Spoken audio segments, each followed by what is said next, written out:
अध्यक्ष सागर धनावडे सर यांना विनंती आहे आपण या ठिकाणी व्यक्त व्हावं आणि त्यानंतर सन्मान सोहळा सुरू होतो। सर्व महिला भगिनींना जागा द्या बसण्यासाठी अशी विनंती राहील। या बाजूला जागा केलेली आहे, या बाजूला पाठवा, थोडी इथे जागा द्या प्लीज।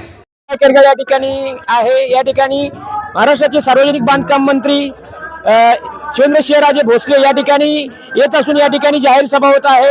या ठिकाणी स्वतः राजने साहेब या ठिकाणी वाट पाहत आहे। कशा पद्धतीने या सभेचं नियोजन करण्यात आलेले काय सांगाल साहेब? जावली आणि साताऱ्यामध्ये आमच्या सगळ्यांचे लाडके नेते आमचं दैवत श्रीमंत छत्रपती शिवेंद्रसिंहराजे भोसले यांचा अक्षरशः झंझावात आहे। आजची सभा महाराज साहेबांच्या आमच्या कुसुंबी गटाची होती आहे। ही विजयाची औपचारिकता ठरवणारी खऱ्या अर्थानं सभा आहे। अतिशय उत्स्फूर्तपणे लोक आमच्या कोयना भागातून, आमच्या पठार भागातून, दक्षिण विभागातून, आमच्या केळगर विभागातून, मेढा विभागातून अतिशय उत्स्फूर्तपणे माझ्या माता माऊल्या आणि सगळे मतदार या ठिकाणी आलेले आहेत। हे एवढं एकच सांगायला आलेत की महाराज साहेब तुम्ही आमच्या सुखदुःखामध्ये असता, तुम्ही आमची विकास कामं केली, तुम्ही आमच्या प्रत्येक गोष्टीमध्ये आमच्या घरातले घटक असता।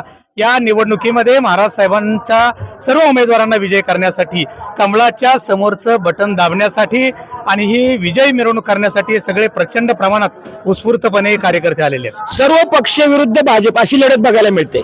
जरी असली तरी सर्व पक्षीय अगदी बोटावर मोजण्यासारखे आपल्याला 9 तारखेला चित्र स्पष्ट कळेल। म्हणजे अगदी काही आव आणून कुठली गोष्ट होत नाही।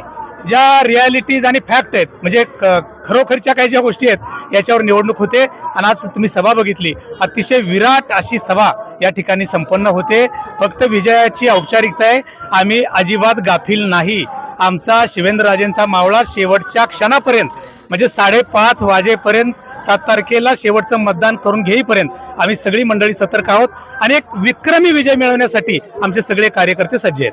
तर हे होते राजने साहेब, त्यांनी सांगितलेले आहे आम्ही विक्रमी मताने निवडून येऊ आणि एक शिवेंद्रराजेंना परत एकदा सरप्राईज देऊ। कॅमेरामन पांडुरंग कदम समी, संतोष मालुसरे, केरगळ, मेढा।